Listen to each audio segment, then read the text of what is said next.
The goals are more towards life-saving. Early detection. Well, yes, of course, early detection, no, but when from the point of view of conventional medicine, when condition is dealt with, it's more like I need to solve this problem, right? And there is an acceptance of the fact that a treatment might also have some adverse reactions, might have some outcomes, might bring some outcomes which are not 100% optimal. They also may impair the well-being of the person in some way, but that is sort of secondary because there is a major problem, a primary problem that really requires action. Correct. Okay? When we talk about wellness, the emphasis is quite different. The emphasis is on how a person feels. And the emphasis is always on the quality of life in a day-to-day and a moment-to-moment situation. Correct. Okay? And when we talk about wellness and when we try to improve or provide well-being to somebody, it will involve all aspects of their life, including their somatic health, pain, of course, and digestion, right? Gut health, ability to enjoy life, perform daily functions, being independent, but also ability to enjoy life. You should not be impaired in any way. Correct. Immobilized. Or immobilized, and you should be able to enjoy the sexual activity as much longer as possible to a longer, older age. Right, and to a full extent, it's very much subjective, you know. If the conventional medicine is mostly built on the guidelines and on some kind of regulations or the general average perceptions of what the outcomes should be, the wellness is very, very personalized, very individualized, and in wellness there are no minor aspects of it, because such a thing as a quality of sleep has got so many aspects to that, starting with whether it's easy to fall asleep, how deep sleep is person waking up during sleep, if yes, due to what reasons? It can be because of the necessity to urinate frequently, or it can be because of the chronic depression which existed and was not recognized properly and was not addressed. And it's not necessarily that the chronic depression was caused by some traumatizing event or some circumstances, you know, or some really acute event that had that impact on the psychology of the person. Not necessarily. There might be a situation, and that happens quite often, when there is no particular trigger factor to something, but the actual reason for that can be a hormonal decline. You know, so it can happens in both genders, in males and females. You know, when ladies, when they go through the perimenopausal, postmenopausal, or the postpartum depression sometimes, right? That happens with males, and the studies show that as the testosterone level declines, the males are more prone to depression, simply because steroid hormones, they also act as the neurosteroids. Both androgens and estrogens have that effect. They transform in the brain, and they specifically, they have the affinity, they act through specific receptors in our brain, and that creates a sense of well-being in the person, but also in the same time it would be responsible for the libido, for the arousal, Put them in for a the mood. sex drive, you know. So from the point of view of wellness, these things are extremely, extremely important, Correct. right? They are quite often at large and then by large are neglected by conventional medicine and only addressed in some particular cases, you know, when it's either the organic erectile dysfunction or something very pronounced, you know, in some very severe form, and then there are some invasive treatment methods involved. And Okay? is it correct for me to say also that sometimes even sexual performance or even sexual desire, it's also again a precursor to even health conditions like heart Absolutely attack. right, absolutely right. And the British longitudinal study on aging and longevity has clearly shown that in both male and women, males and females and men and women, the ability, first of all, the desire and the ability to perform sexual function is considered, not just simply considered, is proven to be a major predictive factor for the development of cardiovascular disease, cancer, and life-threatening events in life. Wow. Okay, so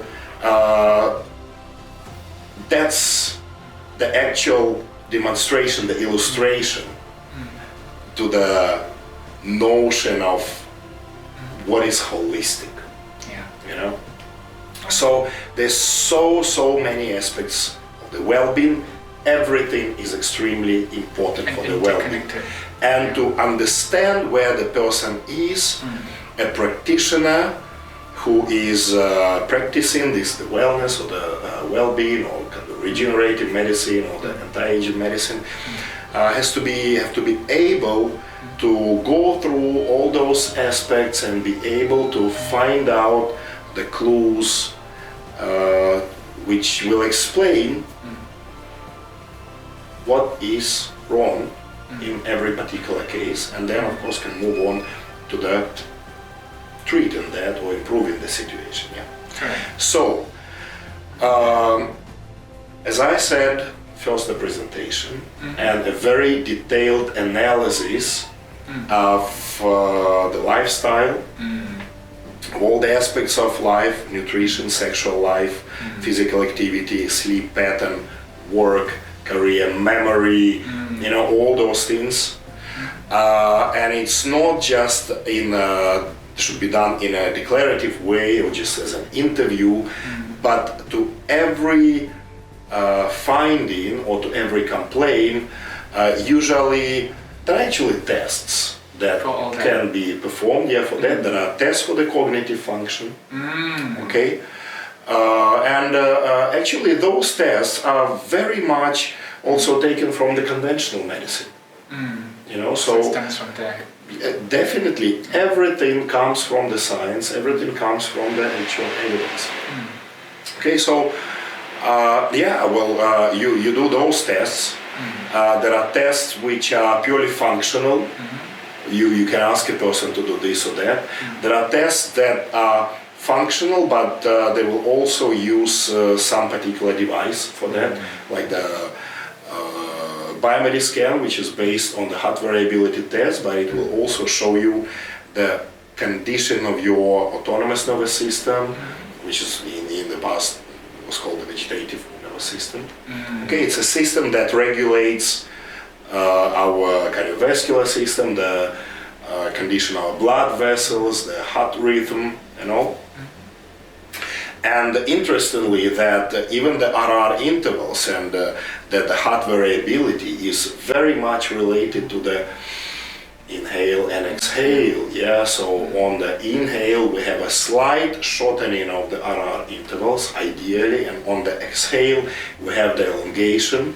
There's a trend towards the prolongation of the RR intervals.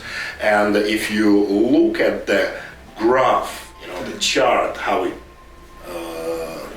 blood variability changes within a specific duration of time, at least 5 minutes, right? You can actually detect that kind of a sinusoid, right? So there are normal patterns, how it should be in a norm, and there are abnormal patterns. So when the test is done, device usually will have reference range.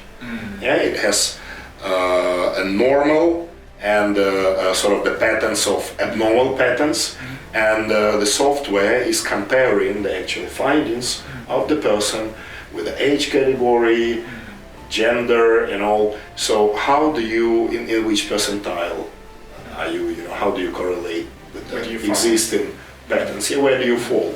And based on that, of course, it's not 100% accurate, perhaps. But it's a guide. But it's a guide that will give you the idea of your biological age. Yes, simply because it will compare you where you are, what you're actually reading, with that particular age category. To see whether you're an anomaly or whether you're normal in that sense. Right. Okay. And even such other tests, for instance, OG scan, which is a test, it is based on the spectrography of the skin. Yeah, so it's analyzing the certain readings that it does from the skin, the spectrophotometry, and it compares it with patterns, normal and abnormal patterns, and of course with the age, the gender, and even the type of the skin. So there's ethnical, sort of what race is it? There'll be slight variations with that. So everything is in the database. So based on that, can get a notion about certain electrolytes or certain trace elements, if there's some deficiency or, most importantly, some toxic deposition of specific heavy metals, and all that can be detected. It's more like a qualitative, but also there's a an element of the quantitative analysis there. You see, although you might not get 100% accurate result, but high chances that it will give you an indication on something, and if something is very alarming, then you can do other tests, and you can get the confirmation. So you can sort of, again, benchmark against a few. Absolutely. And then you know where I stand in terms of my overall wellness. Right. Very good. It is very important that every time when there is some kind of deviation or from the norm or abnormality, like extremes, detected, the practitioner has to be very attentive to that, and he should double check that with other available methods of diagnosis and testing. And of course, by default, very profound blood work. There's few dozens of parameters that reflect practically all aspects of the well-being, starting with the homeostasis, then the liver function, the kidney function, the hormonal profile, the tumor markers, and all this. And there's a lot of specific anti-aging parameters also, and of course even the levels of the vitamin D. These are the basics, but this basic list is very, very extensive list. So that has to be done, and that is done routinely to everyone. Quick question, Yes, how please. is this, you talked about, a bit of the OG scan, a bit of the biomed scan as well. How is this different from the conventional testing that most of us would do, like our regular annual blood works and all that? How does this add on? Very much different, extremely different. Most of what I'm talking about is not done in the conventional medicine. So if you see a family medicine physician or the GP, of course they will not do it. They will do the standards. They will do the ECG, perhaps maybe some chest X-ray. Well, the stress test, if there are indications, or if the patient wants to do that, or something is suspected, well, perhaps can do the stress test. And the blood work is also, I would say, quite limited, because there's a lot of things that the general practitioners and family medicine and conventional doctors do not look into because of various reasons. Simply, some of those reasons simply because they don't really know what to look for. Because it's very wide, right? Like I would imagine, like, and I by no means I want to diminish the role of the GPs or family practitioners. Absolutely no. This is an add-on. It's an add-on. It's a different level. Things that we look at are quite often are not in the books yet. So it's a very novel data. It's something that is constantly appearing, some new evidence, new indications that this particular factor or this diagnostic procedure or this parameter may be helpful or indicative of something else. Yeah. So that's why the blood work that from the wellness point of view is much more extensive than from the just conventional medicine point of view. Yeah, because you would also, I believe, be looking into things like hormones and probably cancer markers rather than just like looking at diabetes or your cholesterol levels. You see, it of course depends on the conventional medicine practitioner. They also look into those things. Those things are quite standard, but there are extra. Okay. What that these machines can do above and beyond, yeah? Yes. And it's more predictive, if I may say, right? It's supposed to sort of give you a better idea, like what are your risk of developing certain conditions or even diseases, and sort of help you preempt and maybe even avoid or prevent it from happening. Am I right? Yeah, well, even let's not talk about like like a specific disease, but you see where the deviation in the biochemistry starts, where those imbalances and the homeostasis appear.